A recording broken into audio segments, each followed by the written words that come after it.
Well, hi there, everyone. My name is Dr. Jeff Schroder, and it is my honor and my blessing to be your next instructor in the class, which is RNRS 358, Evidence-Based Practice.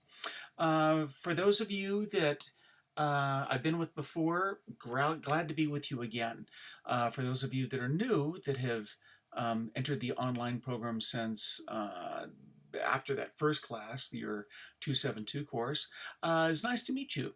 Um, this class is a 5-week class, and it is designed and developed to help you to understand this concept of evidence-based practice. This is a term that you've all heard all through your nursing career, whether you've been a relatively new nurse, if you've been practicing for a while, and certainly through the program you've heard this evidence-based practice. And probably what you know about it is that, well, evidence-based practice means that it's doing things the best way possible, and it's doing those things that we always want to do things in the most effective and the most efficient and the most effective ways.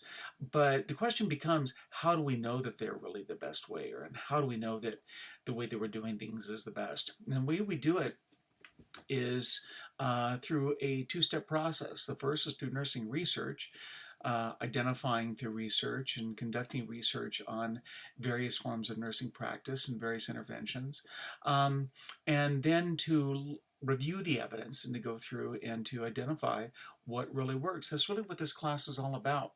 Um, a little bit of a, just kind of a, if I were to lay the class out for you over the next 5 weeks, what you're going to be doing is you're going to be identifying some nursing issues and some nursing problems, and you're going to focus on one specific nursing problem, something that you've identified in your own practice or that you identify in the research as a problem, and you're going to propose a new practice intervention.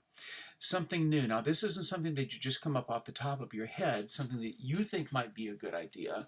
But what we mean when I say that we want you to come up with something new, it means you're going to be looking at the nursing research and the nursing evidence. What does the literature say is the best way to handle a specific nursing problem? Very simple, just a very simple example. This isn't one that any of you should necessarily really use, but just let's say, for example, we have a problem. A problem might be hospital-acquired infections. And so the research tells us that one of the problems with hospital-acquired infections is nurses aren't washing their hands. And so we know that through the research that hand washing is the #1 way to reduce hospital-acquired infections. You have all learned this before.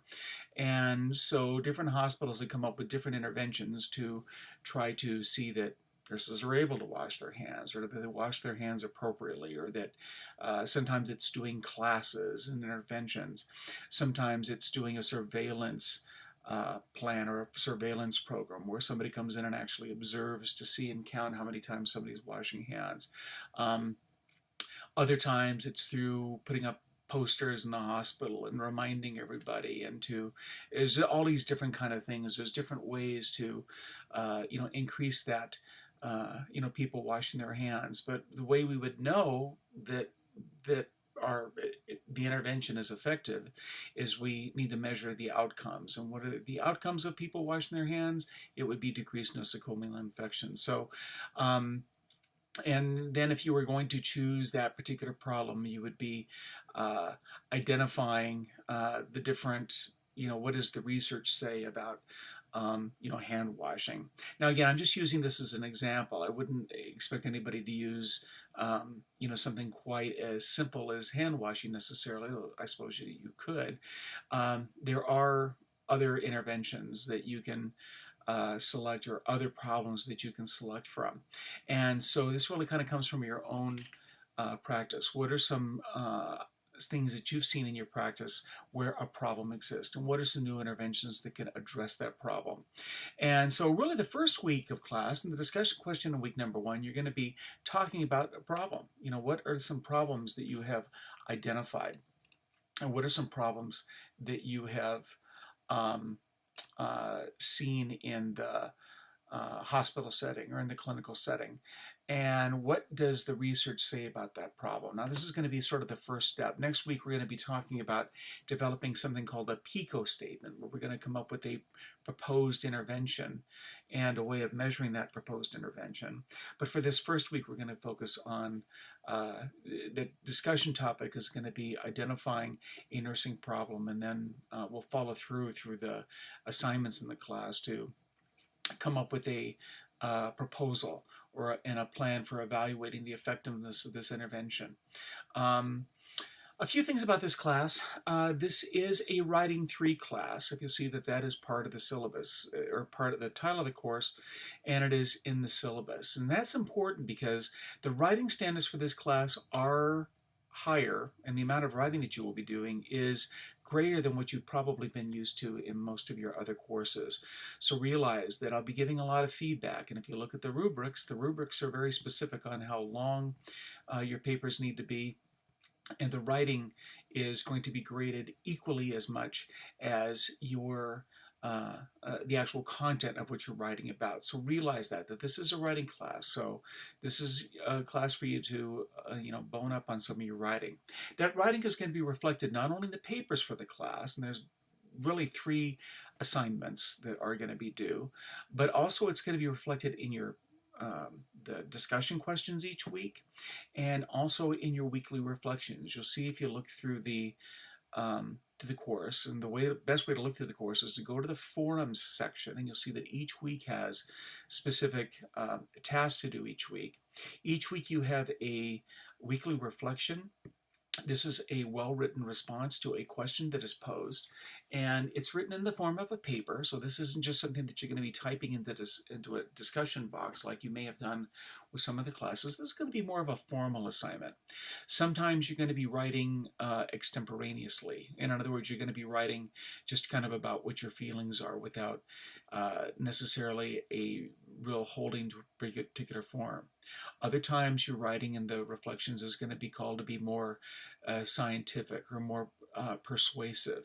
Again, different styles of writing are going to be reflected in those weekly reflections. So be aware of that the weekly reflections and your discussion questions are going to be graded not just on how you answer the question, but also in your ability to compose a response.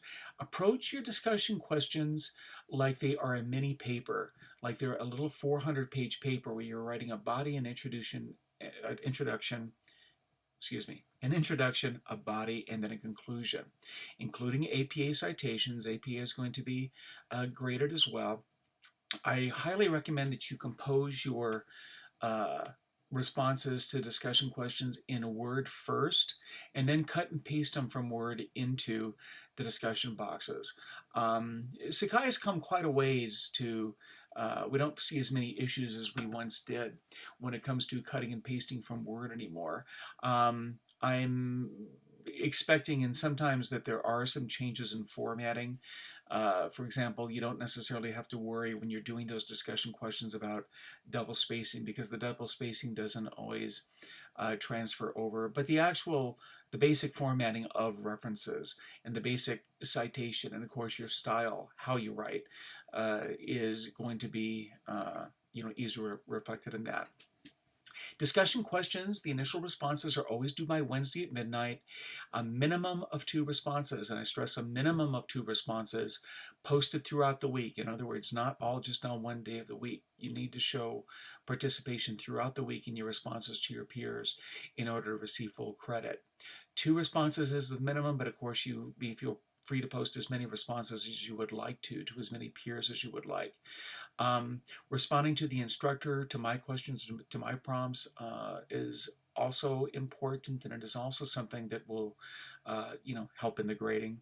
But the thing is to remember that you're going to be participating in class a minimum of 3 days a week. At least one day by Wednesday, and then on 2 other days, on different days of the week, to show participation. In order to see full participation credit that will be required. All participation in the wrap-ups for each discussion question will wrap up on Sunday of each week, and then of course the weeks just start again then on Monday. So week number 2 will start uh, a week from, well, a week after the first week of class. We always start on Monday and always end on Sunday. Uh, Late post are counted as late, so there is a deduction for points. You can review the um, syllabus to see what those point deductions are, but realize that late assignments and late discussion post will be counted as late and graded as such. You have 3 assignments due for this course. The first is going to be in week number 2, a paper on how to use the library. Very important. If you're not comfortable with using the professional databases such as CINAHL and EBSCO and PubMed, all of those databases that are included in the library, you need to get up to speed on those because all of your references are going to have to come from those. If you've been using Google, you're going to have a difficult time finding peer-reviewed information related to this class. So very important, and that's why your first paper in the class is actually a report on how to use the library. If you see any references in the class or the course materials to something called a librarian interview, realize that you do not have to do a librarian interview. It is something that we've revised to just a paper. You'll be viewing a video in week number 2 on how to use the library. But calling a librarian, if you want to call a librarian for some help and from some guidance, I do encourage you to do that. That is perfectly fine to go ahead and do that, but it's not required as a part of that course. Then you have 2 other papers that I'll be talking about later. The first is a report that you're going to be writing on evidence-based practice and coming up with a paper on the new practice that you're going to be proposing. That and in week number 2 is when you're actually going to be identifying what that intervention is going to be, and then in your first paper is going to be addressing it, showing a literature review and assessing the literature to see what the literature says about that particular intervention and that particular problem. And then the final paper is going to be in week number 5, which is you're going to be writing a plan for what would your implementation plan be for how you would implement this in the workplace. So there's quite a bit of work over a 5-week period, and again, a lot of writing. So I highly encourage you to plan your time wisely. This is not a class where you're going to be able to expect to maybe a day or 2 before a paper to sit and compose it. There actually is quite a lot of work. It is built upon the discussion question responses, so you don't want to get ahead of yourself too far in the discussions as well, because you'll want to get feedback, for example, on your PICO statements and on your intervention in week number 2 before you go full-fledged and write that full paper in week number 3. I will be posting a weekly introduction video each week. Usually it's on Sundays, although sometimes it's not until Mondays. But the videos I use them as a way of keeping the class a little bit more real, letting you know that there really is an instructor out here. I do record them in real time. This recording is being done just for your cohort and just for this class, so I can go ahead and give some specific feedback specific to the cohort. I'll be reviewing a little bit about what you have coming up and a little bit about what we have discussed, just to kind of keep everybody on track. So I encourage you to view the videos. Most of them are going to be around 10 minutes or so. This one's a little bit longer because there's quite a bit of information that I cover right up here at the beginning. And so I encourage you to review the syllabus, review the assignments. Don't get too overwhelmed when you review the assignments. They're very detailed. I have the assignments very detailed as far as to what is due, but they're also a pretty good roadmap. The prompts are very complete, so you shouldn't have too many questions on specifically what is going to be required or exactly what the grading standards are going to be for any of the written assignments. As you have questions, please post them in the Ask Your Instructor forum link. And you should by now all feel pretty comfortable with Sakai and getting around Sakai. So if you have any questions, please feel free to let me know. If you find that for some reason any of the links are not working in class, please let me know and I'll see that we go ahead and get those fixed. I think that I've gone through and I've proofed everything pretty well. This is a class that should be, at least technologically, should be working pretty well. So I don't anticipate any problems. If we run into them, we'll go ahead and fix them. I think that all of the students in the class right now, everybody's living on the West Coast. I don't have anybody from out of state. I split my time between house in Rosarito Beach, Mexico, where I participate quite a bit, and then here in Yucaipa. And so I am a pretty much full-time online instructor, although I am on campus quite a bit for meetings and for administrative tasks. I am one of the full-timers with um, in the online program. So I'm here for you as much as you need. I'll be posting, or if you want to meet with me through either Google Hangouts or through a phone call, I'm available to you anytime that you want to meet individually. Or if you want to get together, and if the class wants to get together and have a discussion and discuss any aspect of the class, I am open to that. I usually have my questions answered in the forum, usually within about 12 to 24 hours or so. I'm generally in and out of class quite a bit each day. So with that, I think I pretty much covered everything I need to. Just going to go ahead and say a prayer and say, Dear Lord, thanks for bringing us together once again. Thank you for bringing the students here. I pray that everybody continues as we work towards this Christmas season to always keep you in mind and to keep the goal in mind. Their goal is to be good nurses, to be effective nurses, but also, Lord, to bring glory to you. And through all of our work in this course and through all our work in our profession, may our work reflect always a love and an honor for the work that you would have us do. And thank you for just being with us. Keep us safe, keep us strong, and help us to deal with all the adversity when it comes up, because we know that there's one thing for certain: there's going to be adversity somewhere. Thanks, Lord, for all you do as we pray in your holy name. Amen. And with that, I'll say amen. If you have any questions, go ahead and post them. I look forward to participating with you starting on Monday afternoon, and we will see you in the discussion forums.